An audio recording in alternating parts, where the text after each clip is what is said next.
Je pense qu'on a tous déjà eu du mal à trouver l'inspiration. Parfois elle semble insaisissable, surtout au moment même où l'on en a le plus besoin. Et pourtant elle est essentielle, non seulement pour les artistes, les musiciens et les écrivains, mais aussi pour les inventeurs ou tout simplement pour ceux qui cherchent une bonne idée. Dans la Grèce antique, l'inspiration n'était pas perçue comme un simple hasard, mais comme une force divine incarnée par les muses, 9 divinités guidant la créativité humaine. C'est d'ailleurs de leur nom que dérive le mot musée, issu du grec ancien museion, qui signifie sanctuaire des muses. Les premières traces de leur culte remontent à la mythologie grecque archaïque, où elles étaient vénérées comme des déesses mineures, présidant aux arts et à la musique. Mais c'est en Béotie, notamment grâce au culte thraco-béotien, que l'idée de 9 déesses associées aux arts s'est imposée avant de se répandre un peu partout à travers toute la Grèce. Fille de Zeus, roi des dieux, et de Mnémosyne, titanide de la mémoire, elle symbolise le lien indissociable entre mémoire et création artistique. Après tout, quoi de plus essentiel à la poésie, à l'art et à la connaissance en général que la mémoire elle-même? Les muses résidaient sur le mont Hélicon, haut lieu sacré où elles chantaient et dansaient jour et nuit en l'honneur des dieux. Apollon, dieu de la musique et de la poésie, était d'ailleurs souvent représenté à leur côté, les accompagnant de sa belle lyre et formant avec elle une harmonie parfaite. Comme je l'ai mentionné plus tôt, elles étaient au nombre de 9. 9 sœurs ayant chacune un domaine artistique ou intellectuel bien précis. Parmi elles, Calliope, l'aînée, dominait la poésie épique et inspirait les plus grands récits héroïques. Son influence fut telle que, sans elle, des chefs-d'œuvre comme l'Iliade et l'Odyssée n'auraient peut-être jamais vu le jour. Calliope est donc la muse de la poésie épique et son nom se traduit littéralement par « belle voix ». Dans l'art, on la représente souvent comme une belle femme majestueuse, assise avec une tablette et un stylet à ses côtés, symbolisant son rôle essentiel dans l'inspiration des grandes épopées. Parfois, elle porte également une couronne dorée sur la tête, signe de son statut de muse la plus illustre et sage des 9. En tant qu'aînée des muses, elle inspirait les plus grands poètes et écrivains de l'Antiquité. De nombreux auteurs faisaient appel à elle pour composer des poèmes héroïques mettant en scène des exploits extraordinaires et le courage des héros grecs. Homère, l'auteur légendaire de l'Iliade et de l'Odyssée, invoquait justement Calliope au début de ses œuvres pour recevoir l'inspiration divine. Dans l'Iliade, il ouvre son récit par cette célèbre prière. Chante aux déesses le courroux du Péléide Achille, courroux fatal qui causa 1000 maux aux Achéens et fit descendre chez Hadès tant d'âmes valeureuses de héros, dont les corps servirent de pâture aux chiens et aux oiseaux sans nombre. Ainsi Zeus l'avait-il voulu. Cette invocation, appelée proème, était une tradition courante chez les poètes antiques. En s'adressant à Calliope, Homère ne se contentait pas de demander son aide, il reconnaissait aussi le rôle des muses comme médiatrices entre les dieux et les hommes, transmettant au poète le souffle de l'inspiration. Dans certaines versions, Calliope est également considérée comme la mère du célèbre héros et musicien Orphée, qu'elle aurait eu avec le roi Égard de Thrace ou, selon d'autres traditions, avec Apollon lui-même. Orphée, héritant du don musical de ses parents, était capable d'émouvoir les hommes, les animaux et même les objets inertes et la nature elle-même. Son chant et les mélodies envoûtantes de sa lyre pouvaient apaiser Cerbère, le redoutable gardien des enfers, attendrir Hadès et Perséphone et même charmer les dieux de l'Olympe. La deuxième muse est Clio et elle préside à l'histoire. Son nom signifie célébrer et elle est souvent représentée avec un rouleau de papier ouvert et un coffret de livres à ses côtés, symbole du savoir et de la transmission du passé.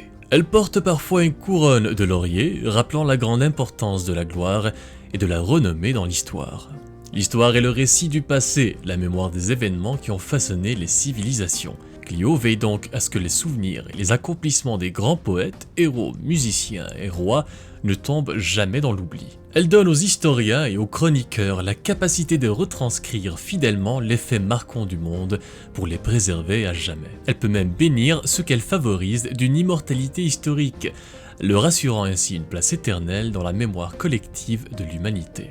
Le poète romain Stas invoqua Clio lorsqu'il composa son épopée, la Thébaïde, cherchant son aide pour relater les exploits héroïques du passé et leur offrir une place dans l'éternité littéraire.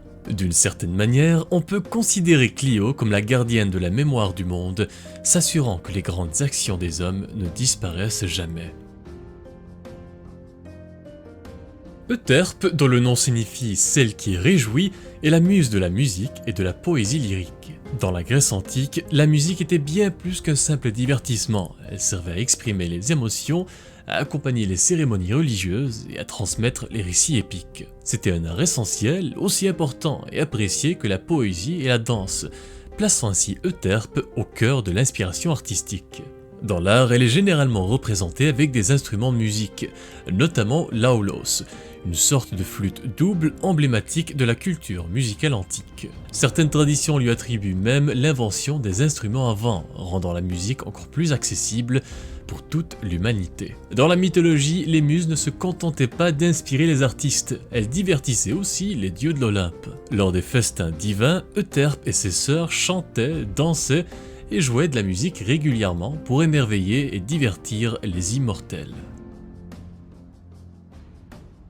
Melpomène est la muse de la tragédie, une figure essentielle du théâtre et des arts dramatiques dans la Grèce antique. Elle est souvent représentée tenant un masque tragique, une épée ou un poignard avec une expression grave ou endeuillée sur le visage. Ces attributs symbolisent son lien profond avec la souffrance humaine, le destin et le pathos, éléments fondamentaux de la tragédie antique. Dans certaines traditions, Melpomène est aussi considérée comme la mère des sirènes, et là je ne parle pas des créatures aquatiques, mais de ces créatures mi-femmes, mi-oiseaux, au chant envoûtant, capables d'attirer les marins vers une mort certaine.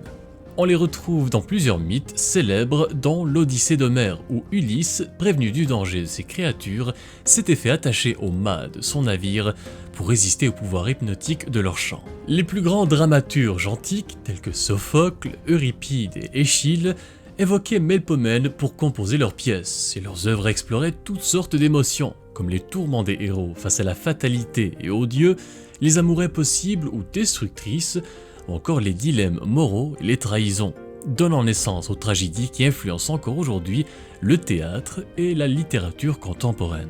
Dans la Grèce antique, la tragédie mettait souvent en scène des figures héroïques confrontées à des dilemmes moraux, à l'injustice et aux conséquences de leurs propres choix. Melpomène incarne ainsi la profondeur de l'âme humaine et les émotions intenses qui résonnent encore dans notre culture moderne.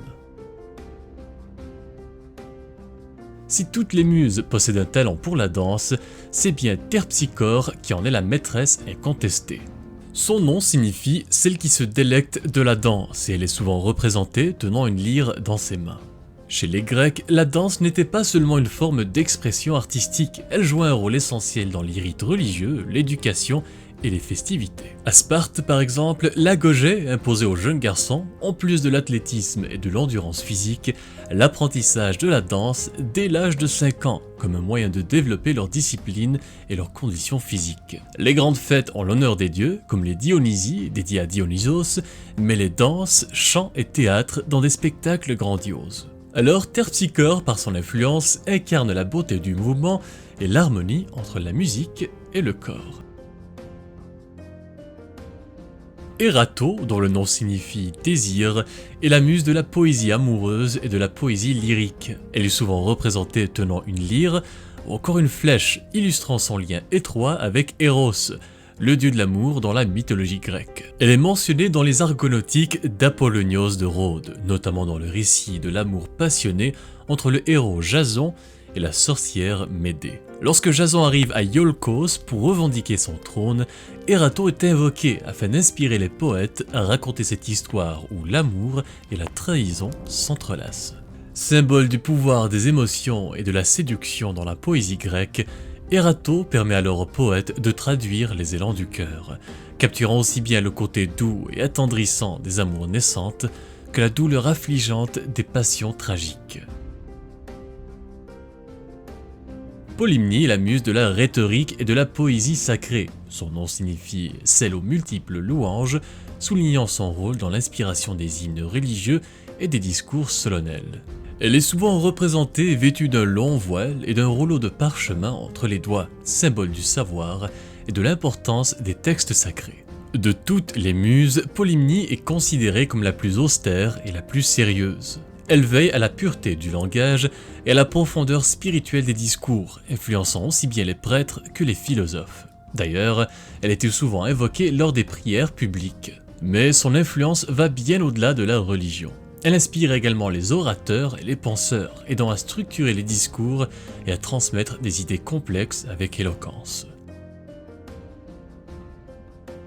Uranie, dont le nom signifie céleste, est la muse de l'astronomie et de l'astrologie. Elle est souvent représentée tenant un globe et un compas, symbole de la connaissance et de la mesure du monde. Parfois drapée d'un manteau étoilé, elle incarne la fascination des Grecs pour l'ordre divin et l'étude des astres. Mais son rôle va bien au-delà de la simple observation du ciel. Dans la pensée grecque, l'astronomie était intimement liée aux mathématiques et à la philosophie. Uranie inspirait ainsi non seulement les astronomes, mais aussi les penseurs qui cherchaient à comprendre les lois qui guident l'univers. Dans certaines traditions, on la considère comme la mère de Linos, un poète et musicien légendaire qui personnifiait le chant funèbre ou la lamentation, et qui fut tué par Apollon parce qu'il s'était aventuré dans un concours musical avec le dieu. Pour les Grecs, l'étude du ciel n'était pas qu'un exercice intellectuel, c'était aussi en quelque sorte une quête spirituelle, un moyen de se rapprocher des dieux en comprenant l'ordre du monde. Finalement, la dernière des 9 muses est Thalie, la muse de la comédie et de la poésie pastorale. Son nom signifie florissante ou abondante, reflétant ainsi son association avec la joie, le rire et la nature. Elle est souvent représentée tenant un masque comique, un bâton de berger ou encore une couronne de lierre, symbolisant à la fois son rôle dans le théâtre et son lien avec la poésie idyllique.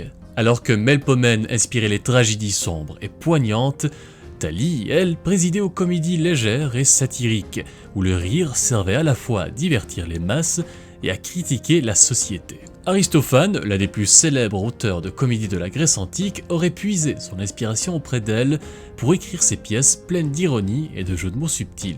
Elle est aussi la muse de la poésie bucolique, célébrant la beauté des paysages, la simplicité de la vie rurale et le bonheur de vivre en harmonie avec la nature. Ce genre poétique, popularisé plus tard par des écrivains comme Virgile, trouve ses origines dans les chants des bergers de la Grèce antique, où l'amour et la contemplation du monde naturel occupaient une place centrale. À travers Thalie, les Grecs reconnaissaient l'importance de l'humour, du rire et de la joie de vivre. Pour eux, l'humour, tout comme la musique et la danse, était un don divin permettant d'alléger les peines et d'apporter de l'équilibre face aux épreuves du destin. Si les muses ont illuminé les esprits des poètes et artistes de l'Antiquité, leur influence s'est perpétuée à travers les siècles, inspirant les plus grands créateurs de chaque époque. À la Renaissance, période où l'Antiquité refait surface avec éclat, les artistes puisent largement dans la mythologie pour nourrir leur art. Par exemple, le peintre et architecte italien Raphaël a immortalisé les muses dans le Parnasse, une fresque majestueuse où on peut voir Apollon assis au centre sur son trône, entouré de muses et de célèbres poètes comme Homère et Virgile. Cette représentation artistique illustre très bien le rôle fondamental dans l'inspiration artistique et intellectuelle. Plus tard, au XIXe siècle, les romantiques, fascinés par l'idée d'une inspiration divine et transcendante, évoquent souvent les muses dans leurs œuvres. Victor Hugo, par exemple, considérait Calliope et ses sœurs comme des guides mystiques, soufflant aux écrivains les plus beaux vers et les idées les plus sublimes. Dans son recueil de poèmes, Les Contemplations, il les mentionne d'ailleurs à quelques reprises. Même Salvador Dali, artiste moderne au génie excentrique, voyait en Gala, sa femme et muse personnelle, une réincarnation de ses anciennes divinités. Et il n'est pas le seul, Picasso, Baudelaire, Rilke, tous ont à un moment ou un autre évoqué l'image de la muse comme une force motrice de leur créativité.